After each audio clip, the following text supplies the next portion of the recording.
제가 한 번도 못 대장동 받고 사건은 이번에도 역시 국회세력, 마찬가지일 것 국민의힘이 같다. 아니 거기 두개 세력에게 지금 뇌물 받고 LH 공공개발 포기시켰습니다. 성남시의회 동원해서 지방채 발행 못하게 했고 그래서 성남시 공공개발 못하게 좌절시켰습니다. 민관 합작에 필요한 도시공사 설립을 방해했고 그리고 민간 합작까지 무산시키려고 적자나니까 하지 말라고 압력화했습니다. 국민의힘 덕에 기회 얻은 민간 업체에서 뇌물 받아가지고 챙긴 게 바로 국민의힘이다. 이게 팩트입니다. 국민의힘에 권고합니다. 도덕대들의 선동에 넘어갈 만큼 세상 그리 어리석지 않습니다. 이번 사건을 계기로 보수 언론 국힘의 사회주의자 웃는 공격 때문에 제가 망설였던 개발이 국민 완전 환수대 과감하게 도입하겠습니다. 투기를 원천 봉쇄해서 더 이상 불로소득이 부동산 투기가 불가능한 나라 반드시 만들겠습니다. 벌써 몇 번째 울고 먹는 건지 모르겠는데 정말 국민의 삶을 놓고 계속 이러시는 거 이해가 안 됩니다. 제가 그래서 하나 제안 드리겠습니다. 이거 대통령 선거가 끝나더라도 특검 해가지고 반드시 특검 하자는 거 동의해 주시고 두 번째 거기서 문제가 드러나면 대통령이 당선돼도 책임지자. 동의하십니까? 이거 보세요. 동의하십니까? 이거 보세요. 동의하십니까? 어? 지금까지 동의하십니까? 다수당으로서 수사도 다 동의하십니까? 실패하고 지금 뭐 대통령 선거가 국민학교 애들 반장 선거입니까? 후보님 그래서 특검 하자고요. 그거 왜 동의를 안 하십니까? 지금 동의해 주세요. 당연히 답답하면 수사가 동의하세요. 이루어져야죠. 특검 해야죠. 아니 왜 당연한 거를 특검에서 지금까지 안 결과가 하고 있다가 나오면 이제 대통령이 얘기하십니까? 당선돼도 책임지죠. 네. 자 이제 30초 드렸으니까 넘어가겠습니다. 대답을 안 하시네요. 국민 여러분 한번 보십시오. 누가 진짜 몸통인지. 저축은행 대출 비리는 왜 봐줬을까? 우연히 김만배의 누나는 왜 아버지의 집을 샀을까? 내가 입만 뻥끗하면 윤석열 후보는 죽는다. 이런 말을 왜 할까? 국민의힘은 왜 업자들을 위해서 저렇게 극렬하게 공공개발을 막고 제가- LH 포기시켰을까? 알겠습니다. 왜 관계자가 전부 국민의힘밖에 없을까? 이런 의문 안 가지십니까? 민간의 토지를 특혜를 준 것이 아니고 대부분의 지역에서 우리가 부산 LC스테에서 보듯이 그냥 택지를 인허가 특혜를 다 민간에다 줬던 게 일반적인데 이 성남시의 경우에는 그래도 일부를 공적인 분야로 이제 가지고 들어온 사업이다. 그 사업에서 이런저런 오류가 있을 수는 있고 뭐 문제가 있을 수는 있지만 그것이 무슨 이재명 시장이 그거를 무슨 누구한테 특혜를 주기 위해서 사업을 그렇게 설계했다든가 이런 것들은 그냥 정치 공세다. 저는 그렇게 보죠. 예. 한 인간으로서 보면 생존자죠. 그러니까 이분이 그러니까 13살 때까지는 초등학교 졸업할 때까지는 이제 화전민 가정에서 살았고요. 시골에서. 저 안동 오지에서. 13살부터 시작해서 18살까지는 이제 도시빈민 가정에 속해 있는 소년 노동자였는데 그렇죠. 산재도 여러 번 당했고요. 뭐 그 과정에서 유기용제 중독이나 또는 프레스 등의 사고로 사회생활을 할 수 없을 정도의 그런 상해를 입었다고 해도 전혀 이상할 게 없는 인생을 살았어요. 그리고 대학에 진학을 함으로써 그걸 빠져나왔는데 공부를 한 이유도 생존하기 위해서 했거든요. 그래서 산업화 시대를 죽지 않고 건너온 생존자예요. 어허. 그리고 이제 2010년에 성남시장이 되고 나서 뭐 엄청나게 수사도 많이 받았고 기소도 당했고 작년에 대법원까지 가서 무죄 판결 받은 그 건이 판결이 다르게 나왔더라면 사망했죠, 정치적으로. 정치적으로도 이제 지난 한 10년, 10여 년 동안 사실상 생존자에 가까운 그런 경로를 거쳐왔어요. 저는 이재명 후보를 보면 저 사람 생존자다. 이런저런 작은 오류들은 있었을지 모르나 정치적 생존을 위태롭게 할 만큼의 어떤 하자나 이런 것들은 없었던 사람 같다. 네. 예전에 노무현 후보나 뭐 김대중 후보나 문재인 후보하고 달라요. 김대중 후보만 하더라도 거의 30년 넘게 그 독재의 어떤 탄압을 받던 분이어서 사람들이 지지 안 하는 경우에도 채무감을 갖고 있는 경우가 많았고요. 아 그렇죠. 예, 그렇죠. 특히 노무현 대통령 경우에는 계속 부산에서 떨어지고 했다는 것 때문에 또 민주당 지지층에서 부채의식이 컸어요. 그리고 문재인 대통령은 또 노무현 대통령 돌아가신 그 문제와 연관해서 그런 정서들이 있었고 또 탄핵 국면이었잖아요. 그러니까 그 세 분의 대통령은 저 후보를 위해서 내가 뭔가를 해야 될 텐데 이런 느낌을 강하게 줬던 분들이세요. 이재명 후보는 내가 저 사람을 위해서 뭘 해줘야 되라는 정서를 일으키는 것보다는 저 사람이 나를 위해서 뭔가 해줄지 몰라라는 정서를 일으키는 후보예요. 어허. 그게 되게 특이해요. 그러니까 그 너무 어려운 환경에서 고군분투하면서 힘겹게 생존해온 그것이 주는 느낌이 좀 있긴 한데 그건 다 옛날 일이고 지금 하는 걸 보면 나는 혼자서도 잘해요라는 스타일에 아주 씩씩하게 그냥 해나가는 스타일이란 말이에요. 야무지게. 그러니까 내가 저 사람을 위해서 뭘 해줘야 되라고 내가 막 발을 동동 구르는 그런 느낌보다는 저 사람이 나를 위해서 뭐 해줄 수 있을 거야 라는 기대로 지지하는 게 더 커요. 지금. 그래서 이거는 현안 중심형 지도자이기 때문에 그래요. 그리고 개인적으로는 굉장히 어려운 환경에서 난관을 뚫고 여기까지 왔지만 사람들과 함께 그걸 하진 않았어요. 그러니까 2006년 선거 한번 떨어진 거 빼고는 선거마다 다 이겼잖아요. 5년 전 대통령 경선에서 떨어진 거 빼고는. 그러니까 승승장구한 사람의 정치에 와가지고는. 네. 그래서 이제 대중과의 정서적인 관계가 그래요. 근데 그게 이제 좋으냐 나쁘냐 하면 좋지도 나쁘지도 않아요. 정서적으로 깊게 얽혀 있으면 작은 어떤 사건 하나로도 토라져서 돌아서는 반면 상처를 많이 받죠. 예, 상처를 받아요. 원래 상처는 가까운 사람, 내가 아끼는 사람 맞아. 사이에 받는 거잖아요. 맞아. 근데 이재명 후보는 저 사람은 일을 잘해. 나를 위해서 뭘 해줄 것 같아. 라는 느낌을 갖고 있기 때문에 뭐 어지간한 일이 터져도 지지율이 안 빠져요. 정서적으로 깊게 그 애착 관계가 형성된 게 아니기 때문에요. 제가 이렇게 하라는 말을 할 필요도 없이 대통령이 되고 나면 이 과제 중심형의 리더십을 충분히 펼치면서도 중장기적인 국가 과제에 대해서 네. 알게 될 거예요. 더 깊게. 자기가 인지하고 대중이 인지하는 과제에 천착하는 스타일이었어요. 네. 근데 이 국가 과제 중에는 대중이 아직 인지하지 못하는 과제들도 있어요. 그렇죠. 예, 그런 것들은 아마 이제 대통령이 되고 나서 예. 저절로 알게 될 거고요. 예, 개인적인 견해를 그대로 관철할 수 있는 자리는 또 아니거든요. 그렇죠. 그렇기 때문에 세부적인 쟁점에서는 판단이 다른 점들이 있긴 하지만 그래서 대화가 되는 사람이다 정말. 저는 뭐 개인적으로 친밀한 관계라고 말할 수는 없고요. 뭐 대선 경선 국면에서 다른 후보님들도 뭐 후보들도 좀 그랬고 이재명 후보도 저한테 어떤 문제에 대한 의견을 물어온 적은 있었어요. 그리고 그럴 때는 제가 또 뭐 누가 물어보든지 간에 뭐 그건 비공개적인 거니까 그 문제에 관한 저 의견을 말씀드리고 이렇게 했는데 되게 쓴소리 해달라 그래서 되게 쓴소리를 하면 다시는 연락 안 오더라고요. 아 진짜 그래요. 쓴소리 해달란다고 함부로 쓴소리 하면 안 돼요. 다 사람이 하는 일이니까. 그 쓴소리 되게 했더니 그 다음부터 연락이 없더라고요. 근데 이재명 후보가 유일하게 되게 모질게 제가 얘기를 해도 얼마 안 지나서 다시 연락을 하는 스타일이에요. 지금 이제 잘 안 삐진다 이런 거죠. 네, 아니 안 삐진다 문제가 아니고 제가 틀린 얘기했으면 저를 끊어야죠. 근데 생각해 보니까 맞는 것 같거든요. 수용을 한다. 예, 그래서 그 점이 저한테는 굉장히 크게 다가왔습니다. 알겠습니다. 보통 제 경험으로는 정치할 때도 그렇고 정치 그만두고 나서도 그렇고 다들 뭐 순소리 해달라고 그러는데 해도 되는지 안 되는지 안 따져보고 했다가 제가 인간관계 파탄 난 적이 많거든요.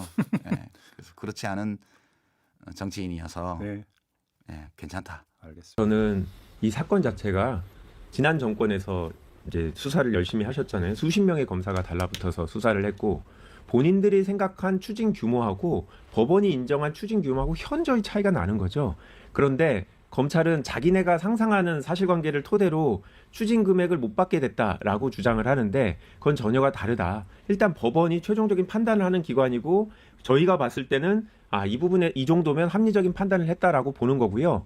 법원이 민사소송으로 추징할 가능성이 낮다라고 해서 피해자를 위해서 대신 몰수 추징을 해서 피해자한테 돌려줄 수 있게 했을 뿐이지 민사적인 소송이 여전히 가능한 거거든요. 그래서 정말 검찰이 주장한 것처럼 추징 금액이 훨씬 더 많아야 된다라고 하면 그건 민사소송으로 하면 됩니다. 민사소송이 불가능한 게 아니고 법원은 오직 피해자를 위해서 불가능할 수도 있으니 예외적으로 형사적으로 미리 대신 받아주겠다라고 한 것뿐이다라고 생각하고요. 수사 자체가 정치적인 의도가 있었죠. 웬만한 사건에 이렇게 한 사건에 검사가 수십 명이 달라붙어서 이렇게 오랫동안 수사를 하는 게 맞냐라는 생각이고요. 그럼에도 불구하고 이런 형이 선고됐고 어떤 피고인에 대해서는 검사가 구형한 형량보다 오히려 더 높게 나오지 않았습니까? 그런 면에서는 검찰 입장에서는 형량 면에서는 자기네들이 목적한 바를 달성했고 통상적으로 형량만 보면 검찰 항소 기준에 보면 구형량의 2분의 1 미만인 경우 항소하는 게 원칙이잖아요. 이거는 형량도 되게 높게 나왔잖아요. 근데 굳이 이런 사건을 다른 사건 같으면은 굳이 항소를 안 해도 될 사건인데 대장동 사건, 이재명 대통령이 판결문에 여러 번 언급되는, 물론 이재명 대통령의 잘못은 언급된 적이 없습니다. 그런데도 불구하고 굳이 항소를 하겠다는 건 정말 이재명 대통령하고 대장동을 계속 엮어서 국민들한테 5년 동안 부정적인 인식을 주고 재판을 계속해야 된다라는 여론을 만들기 위한 게 아닌가. 그리고 말씀하신 대로 보안 수사권이 검찰의 주요 관심사항인 건 맞아요. 그런데 이번에 문제 제기하는 검사장들은 그때까지 검찰에 계실 분들이 아니잖아요. 얼마 내에 이제 은퇴를 하신 분들이니까. 그래서 자기들의 어떤 정치적인 목적, 자기들의 지난 윤석열 정부 동안의 특수수사, 정치적 목적을 가진 수사가 정당했다라는 여론전을 하려는 사람들이 주도하고 있는 게 아닌가 보고 있습니다. 판결문을 봤더니 왜 이렇게 판결문이 긴가 했더니 중간에 수십 페이지가 검찰이 부당한 수사로 제출된 증거들을 증거 능력을 인정 안 하는 부분이 수십 페이지나 들어갔어요.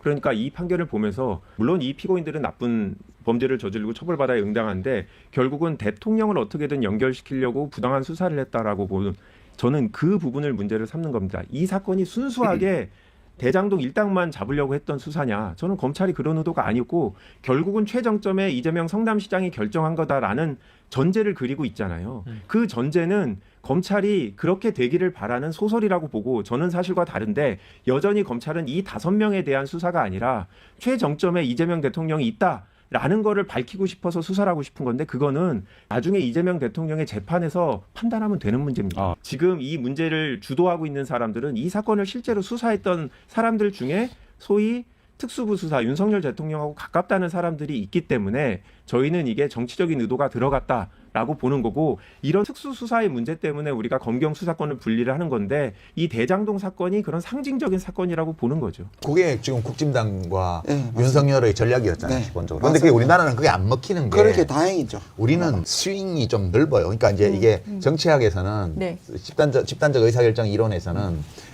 그거 쓰거든요. 모빌리티라는 개념을. 유권자 모빌리티. 집권 세력에 실망해서 야당 쪽으로 넘어가는 비율. 그거를 이제 이동성이라고 네네네. 그러는데요. 이 이동성이 너무 높으면 안 좋대요. 그러면 작은 정책 하나만 오류가 나도 저쪽으로 다 넘어가기 때문에 불안해가지고 정책을 네, 정당들이 자신있게 하기 힘들군요. 정치적 안정성이 예, 확보가 안 목숨이 돼요. 왔다 갔다 하니까 완전히 같아져 버린대, 정당들이.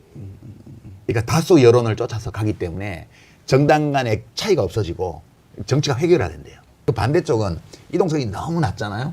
그럼 무슨 짓을 해도 A당 지지하면 A당 지지하고 B당 지지하면 B당을 지지하니까 지 하고 싶은 대로 한대. 그러니까 정치가 분열되고 정당들의 격차가 너무 커지고 그 에너지가 하나로 안 모인대요. 그러면 어떻게 되냐? 적당한 수준의 모빌리티가 좋대요. 지금 미국과 한국 모두가 이 양극화라는 것은 이 모빌리티가 줄어든다는 뜻입니다. 주장 자체는 극단화돼도 괜찮아요. 과격한 주장을 해도 돼요. 근데 어느 시점에서 시민들 중에 일정 수가 이건 아니야 하면 여기서 저기로 넘어가 주잖아요. 그러면 이게 회복이 돼요, 이게. 우리 상황을 보면 지난번 대선에서 0.7% 차이로 윤석열이 이겼잖아요. 지지난 대선에서. 그러고 나서 석 달도 안 돼가지고 국정수행 지지율이 30% 이하로 떨어졌습니다. 그 얘기는 사람들이 스윙한다는 얘기예요. 내가 뽑아놓고도 오씨 왜 뽑았지? 잘못 뽑은 것 같아. 근데 그때부터 야당을 막 지지해서 180석을 만들어주잖아요. 그다음 총선에서. 그러니까 한국은 상당 정도 이 유권자 이동성이 살아있는 나라. 미국처럼 주장 자체는 양극화되어 있는데 우리는 그 중도층이 상당히 두껍습니다. 그게 또 우리나라가 미국하고 다른 희망이군요. 네, 희망입니다. 그래서 복원이 되는 거예요. 윤석열을 탄핵하고 그렇구나. 그렇게 똘똘 뭉쳐있는 국힘당 의원들 일부가 탄핵에 가표를 찍었기 때문에 윤석열이 탄핵된 거잖아요. 그 작년 12월에 네. 해가 바뀌기 전에. 이제 그 정도의 모빌리티가 있다는 거예요, 한국 정치. 그래서- 근데 조국 혁신당은 그 민주당이 지금 중도를 다 먹고 있기 때문에 민주당이 리버럴 정당이고 중도 리버럴 정당이고 조국 혁신당은 전투적 리버럴 정당이에요. 새빙선이요. 당원 처음에 당을 만들 때 그렇게 만들었어. 네. 원래 출범할 때 민주당을 폭넓게 지지하지만 너무 좀 미지근해, 민주당이. 그 맛이 너무 순한 맛이야. 우리는 좀 매운맛을 원해. 이런 사람들이 일정 부분 있었기 때문에 매운맛 민주당으로 출발을 했거든. 3년은 너무 길다 이런 거요. 네. 매운맛이거든. 매운맛은 더 왼쪽인 거예요. 네. 그래서 이게 되게 어려워요. 네, 뭐 민주당이 맞습니다. 제도를 바꿔서 해결하는 게 아니고 자기가 중도로 오른쪽으로 가서 문제를 해결하는 쪽으로 이미 예, 맞습니다. 와버렸어요. 예, 맞습니다. 그러니까 지금 이재명 대통령이 되게 많은 사람들을 곤란하게 합니다. 이게 지금 다른 정당들이 들어올 여지가 없어요. 저 왼쪽인데 민주당이 중도를 넘어서서 오른쪽으로 막 가고 있기 때문에 새 정당이 끼어들 여지가 없어요, 여기에. 그러니까 이제 조국혁신당 같은 정당은 그 왼쪽을 담당해서는 할 수 있는데 가운데는 누구 못 먹어요, 지금. 내가 아는 바로는 세계 정치사에서 이런 제도, 이런 문화적인 풍토에서 이런 입지를 가지고 있는 정당이 성공한 사례를 저는 알지 못해요. 그러니까 전례가 없는 굉장히 어려운 길을 가고 특이하고 있다. 네. 좋게 표현하면 지혜롭고 그냥 중립적으로 표현하면 야가 빠진 전략을 쓰지 않고는 당이 생존하기 어렵다, 저는 그렇게 봐요. 이재명 대통령이 사실은 대선 기간에 중도 보수 표방을 했잖아요. 근데 저는 이 위기의식 관계가 있다고 봐요. 전 세계적으로 극우가 커지고 양극화가 심해지는 조건에서 굉장히 합의가 어려운 선거제도 변경으로 문제를 대처하기 어렵다고 봤기 때문에 민주당 자체와 이재명 대통령이 중도 보수 쪽으로 옮겨감으로써 이 양극화가 사회적 파탄으로, 정치적 파탄으로 연결되는 걸 막아보겠다는 그 생각이 저는 뒤에 있었다고 봐요. 지금도 그 기획을 가지고 이재명 대통령은 움직이고 있고요. 그리고 트럼프 대통령에 대해서 그렇게 왕관 선물하고 막 아부를 해서 보낸 거 가지고 미국 리버럴들이 야, 니네 우리 지금 노킹 시위하는데 그럴 수 있어, 이런 식으로 막 하는데, 물론 그게 트럼프를 까기 위한 뭐 돌려가기라는 얘기도 있지만 이거 우리 말하고 싶은 거죠. 니들이 뽑았잖아. 니들이 그런 사람 뽑아서 우리나라에 보내놔가지고 우리도 힘들어. 그리고 우리가 너무 힘들기 때문에 어떻게 우리도 살아보려고 그렇게 한 거야. 그러니까 사우스 코리아 니네들 뭐 하는 거야 라고 말하기 전에 이 아메리칸 미국 사람들한테 먼저 말해라. 우리 뭐 한 거냐고. 응? 그럼 앞으로 뭐 할 거냐고. 저는 사실 그 뉴스 보면서 그 말 해주고 싶더라고. 영어를 못해서 할 수는 없는데. 민주당에서 누군가가 대통령이 되어가지고 그대로 해줬으면 좋겠어요. 윤 대통령이 이재명 대표에게 한 것처럼 싹 다 뒤져서 기소할 수 있는 모든 것을 다 기소해서 일주일에 3번, 4번씩 법정에 출입하게 만들고, 그리고 그 사람을 향해서 저거 봐, 저 사람은 사법 리스크가 있어, 이렇게 얘기해주고 싶어요. 국민의힘당이 야당으로서 정부를 비판하는 것은 좋으나 저렇게 무지막지하게 모든 것을 부정하는 태도로 임하고 있는 저 세력이 집권할 경우에 무슨 짓을 할 것인가에 대한 두려움. 국민의힘당이 대선에서 지고 나서 마음으로 그 당선한 사람을 대통령으로 받아들인 경우를 제가 한 번도 못 봤고, 이번에도 역시 마찬가지일 것 같다. 아니 지금 이 글로벌 이야기를 하는데 그 대장동을 거기다가 끌어다가 뭐 먹튀야, 뭘 얼마를 먹었는데 10원도 못 밝혀냈잖아, 10원도. 그런데 이재명 대통령은 UAE에서 그야말로 극진한 환대를 받았거든요. 예. 지금 비행기 보셨잖아요. 지금 미라주 2000하고 F-16이에요. 하나는 프랑스 비행기고 그다음에 F-16 두 대씩 지금 네. 마중 나온 게 네. 그게 다 노후화되어 있습니다. 그 옛날 거잖아요. 근데 그걸 보여주는 게 뭐냐면 우리 보라매를 사기 위한 에? 예비 동작입니다. 저게. 진짜로? 네. 그런 시그널이에요? 왜 그렇게 해석하는 거예요? 5세대가 스텔스인데 우리는 4.5세대예요. 그러니까 세미 스텔스라고 얘기하는데 우리가 하는 보라매가 가성비가 너무 좋아서 실제로 현대화시키는 데 있어서 UAE가 가장 눈독을 들이고 있고, 그래요? 이게 사실은 이명박 정부 때 원전 팔아먹기 위해서 거의 동맹에 준하는 군사 계약을 했던 거잖아요. 그걸 네. 윤석열이 터뜨려가지고 사실은 문제가 되긴 했는데 일단 UAE는 자기들 입장에서는 한국을 거의 동맹국으로 취급합니다. 그러니까 우리의 이런 방산을 지금 기대하고 있어서 그냥 띄운 게 아닙니다. 지금. 그래요? 그러니까 구체적으로 그 두 가지가 있기 때문에 이게 국뽕이 아니에요. 이제 그런 것들은 이제 실무적으로 외교를 해나가는 외교 군사적인 군사 외교죠. 이런 문제인데, 이 최근에 벌어지는 이 외교 현안들을 보면서 우리의 오래된 관념들을 좀 수정해야 될 필요가 있다는 거예요. 이게 중국과 한국과의 관계도 보면 이제 시진핑 주석이랑 이재명 대통령이랑 샤오미 폰 가지고 주고받았던 농담이나 이런 것들도 보면 결국 한국의 위상이 예전보다 올라가 있어요. 그리고 미국 트럼프도 그렇고 시진핑도 그렇고 올라간 한국의 위상에 맞게끔 자기들이 조정하는 과정이라고 저는 봐요. 최근에 이 상황을 이렇게 보고 있으면 국제관계나 외교 질서 이런 것들도 결국은 뭐가 바꾸냐 하면 그 국민국가 체제로 살아가고 있는 이 세계 질서에서 각 해당 나라의 생산력 수준이 어떻게 되냐에 따라서 외교관계도 다 바뀌는 거예요. 최근에 이렇게 벌어지는 걸 보면 한국이 지금 엔비디아 그 칩 관련해서도 나오지만 뭐 때문에 젠슨 황이 와서 여기 26만 장을 주겠다고 하냐. 그 무슨 자선 사업하러 온 게 아니고 엔비디아 입장에서 필요해서 준다고 한 거라고요. 엔비디아한테는 그러겠죠. 우리 SK 하이닉스나 삼성전자에서 맡는 HBM 칩이 꼭 필요하기 때문에 그 블랙웰 제작하는데, 전국적으로 보면 미중 관계를 결정하는 것도 그렇고 국제 질서를 결정하는 것도 그렇고 모든 게 생산력과 기술 수준에 달린 거예요. 생산력을 좌우하는 기술 수준에. 그러니까 이렇게 생각을 해보면 윤석열이 얼마나 멍청한 짓을 했는지 알 수 있죠. R&D 예산을 자른 거. 네, 엄청 깎았잖아요. 그러니까 그게 근본적으로 한국의 외교적 위상이 변화해가는 것처럼 보이는 이 현상의 밑바닥으로 내려가 보면 우리 한국이 보유하고 있는 인적 자원과 기술 수준, 기업의 생산력 수준 이런 것들이 그걸 만들어내고 있다는 이 시각. 우리가 BBC라 그래요. 바이오, 배터리, 칩. 반도체를 BBC라 그럽니다. 이걸 전 세계에서 갖고 있는 나라와 경쟁력을 갖고 있는 나라가 한 15개국에서 20개국 정도 되는데요. 이 세 개를 다 가진 나라는 우리나라밖에 없습니다. 중국하고. 중국하고 우리하고. 그래요? 근데 중국 배제시켰잖아요, 미국이. 내년 에이펙을 이제 중국 신진에서 하기 때문에 이제 좀 더 중국이 이쪽으로 움직여 가려고 그럴 거예요. 저는 추세를 보면 상호 의존성이 너무 깊어져 있기 때문에 세계가 미국 혼자 저렇게 하고 나머지는 WTO 체제와 이 이제 FTA 체제 이런 것들을 강화시키는 쪽으로 갈 가능성이 더 높지 않을까 이렇게 보고 한국이 이 국면에서 좀 보이게 보이지 않게 리더 역할을 하면서 우리의 이익 챙길 건 또 챙기고 국제 자유무역 질서에서 주도적인 역할을 해나가면서 우리에게 필요한 그 밸류 체인이라 그러죠. 이제 공급 체계, 공급망을 확보해 나가는 이런 쪽으로 지금 가는 것 같아요. 네. 상식적인 거죠. 전통적인 용어고 흔한 용어지만 외교는 다 변화돼야 돼요. 외교는 옵션이 많을수록 좋은 거예요. 그러네요. 그러니까 윤석열은 그 반대로 했잖아요. 옵션을 네. 없애는 외교를 패 다 까서 보여줬잖아요. 그리고 그 다 없애버렸고요. 그 다음에 다른 나라 다 안 만났고요. 근데 그래서 그것도 이 소위 말하는 흑백론의 사고였고 극우의 사고인데 우리가 외교는 회색이라고 얘기하거든요. 색깔로 보면. 누구한테나 잘해줘야죠. 우리는 누구한테나 잘해줘야 되고 오히려 미국이라고 하더라도 이익을 철저히 챙겨야 되고 적이라고 하더라도 관리를 해야 되는 게 진짜 외교의 본 모습인데 그래서 어떤 면에서 이 적절한 시점에 실용주의자 이재명 대통령이 있다는 거고.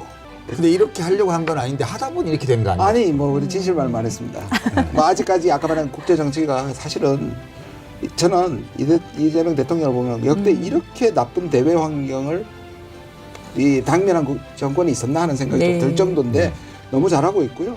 위기 속에 뭔가를 길을 찾아가는 것 같아서 참 다행입니다. 약간 김대중 대통령님 생각도 나고요. 너무나도 네. 경제적으로 어려웠던 나라를 그 옛날에 인수하셔서. 저 야당 정치인 시절에는 노무현과라고 많이 그랬는데 대통령이 되고 나서는 그런 김대중과로 제가 그때 얘기했잖아요. 출발은 노무현과로 출발했는데 점점 더 김대중과로 가고 있다.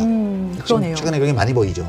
이번에 에이펙 과정을 보면서 국민들이 많이 힐링됐다는 얘기들도 하세요. 그래서 우리나라의 위상이 이렇게 회복됐구나, 우리나라 다시 정상화가 됐구나라는 그런 안도감? 다 사람이 하는 일이라 사람이 호감이 있어야 되고 서로 친해야 되고 신뢰가 생겨야 되는 그런 면에서 잘하고 있는 것 같습니다. 그러니까 이재명 대통령이 되게 부침성이 좋은 사람이에요. 그러니까 그 전에 우리가 왜 이제 보수 쪽의 지식인으로 활동하던 정규재 씨라든가 정규재 대표라든가 조갑재 대표라든가 이런 분들하고 식사 모임 하고 나서 그분들이 나와서 뒷얘기를 하고 이런 과정에서 제가 약간 비아냥대듯이 이재명 후보는 비위 좋아 비위.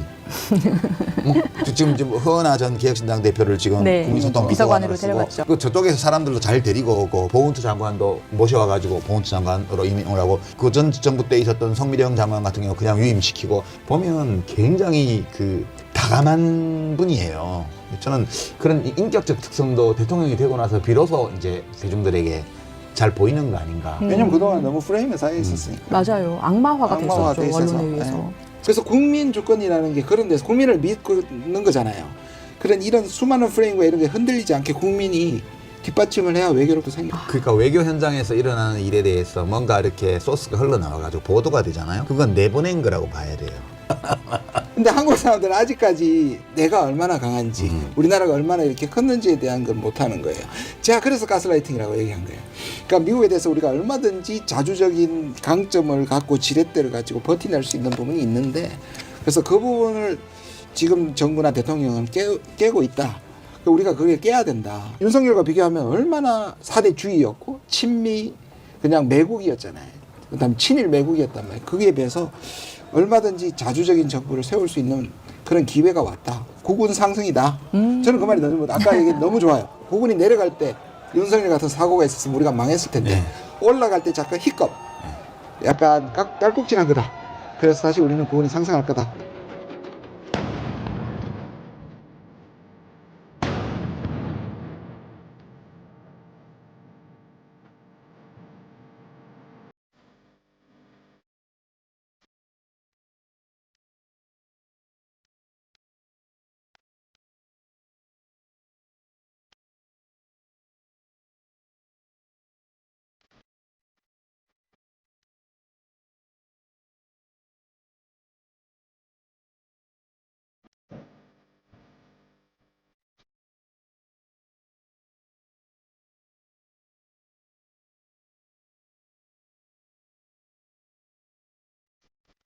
핵 추진 잠수함 건도 미국의 핵 추진 잠수함이 많잖아요. 네.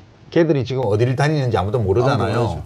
뭐 틀림없이 이 동아시아 쪽 바다에도 다니고 있을 거라고요. 공해에도 그러고 뭐 영해에도 들어올지도 모르겠고. 근데 중국 입장에서 보면 미국 핵 잠수함이 돌아다니는 것보다는 어차피 핵 추진 잠수함이 돌아다닌다면 한국계 돌아다니는 거하고 미국계 돌아다니는 거하고 근본적으로 차이가 있나? 그러니까 이제 이재명 대통령이 그럼 미군도 부담 많은데 우리 이거 하나 하면 이쪽에서 뭐 우리가 다니면 좋잖아요. 기아들도 돈도 아끼고 이렇게 말하니까 트럼프가 좋아 해줘 이렇게 됐단 말이에요. 그 중국 쪽에서 반응이 사드 때하고 영 다르단 말이에요. 그 중국 입장에서 생각해 보면 어차피 핵 추진 잠수함이 돌아다닐 거면 꼭 한국 애들이 만들어갖고 돌아다니는데 미국 애들이 안 오면 좋잖아. 이렇게 생각할 수도 있다는 거죠. 문제는 트럼프가 왜 핵 추진 잠수함을 승인해 줬을까? 보면 우리 전통적인 계산법으로는 이게 안 되는 거예요. 아까 얘기한 그런 미국의 패권이라든가 뭐 등등 국제 경찰로서의 미국의 지위라든가 이런 걸 생각을 하면 한국한테 해주면 안 되는 거지. 근데 이걸 일부 그 평론가들은 한국을 영국이나 호주 정도의 비중 있는 동맹국으로 했다. 나는 그거 아닌 것 같고 그냥 말 되네. 우리 돈 아끼겠는데? 아니, 그러니까 오케이 해줄게. 저도 이거 되게 궁금했었거든요. 그러니까 우리 대통령이 트럼프한테 핵 추진 잠수함 승인을 요청을 그냥 공개적으로 중국도 있는데 우리나라 와 있는데 할 때 이랬는데 승인을 해줬고 이게 보수 진영에서도 사실은 그거는 잘했다 이러고 있거든요. 그게 노무현 대통령님 때부터의 수건 사업이라고 하잖아요. 이게 약간 진보의 로망입니다. 그러니까 진보 정부의 로망인데 뭐 저는 개인적으로 이게 뭐 실용 효용성이나 이런 데서는 조금 다른 생각을 갖고는 있는데요.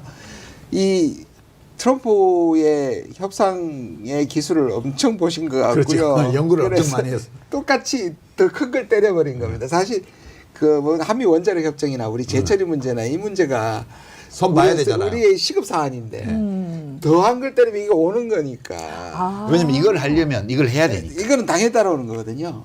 그렇군요. 그거를 트럼프는 그거 아까 말씀하신 내가 너 중국 힘든데 나한테 그냥 넘겨라고 하는 방식으로 해가지고 먹혔잖아요. 그런데 첫 번째 트럼프 때 문재인 대통령이 한 게 있습니다. 그게 바로 미사일 사거리 해제입니다. 이거 났을 때 미 군부에서 난리가 났습니다. 해줬다고. 바보 같은 트럼프가 해줬다고. 그게 미국만 가져야 돼. 그러니까 우리가 지금 북한하고 러시아도 그잖아. 러시아도 북한한테 핵심적인 군사 기술 절대 안 줍니다. 미국도 안 줘요. 네. 근데 우리 주질 않아서 우리 할 수 있게만 해준 거지. 알 수 있게만 해주는 거죠. 근데 우리가 해. 이 방식이 중국도 예의주시하는 또 다른 이슈는 이게 한 10년 걸릴 일이라서 트럼프는 여기 우리가 지금 잘 제가 그래서 이거 관세도 그렇고 이것도 그렇고 이거 해석 전쟁과 이행 투쟁이다. 시간 많이 걸려. 그래서 이걸 받아내야 된다. 우리는 끌면 좋은 건가요? 그러니까 우리는 이걸 해서 이걸 받아냈다고 생각하는데 미국 네. 쪽에서 이걸 어떻게 이용할 수 있냐면 나중에 해줄게 핵이랑 미룰 수 있습니다. 그래서 우리는 이걸 먼저 얻어내야 돼요. 이게 이행 투쟁을 해야 돼요.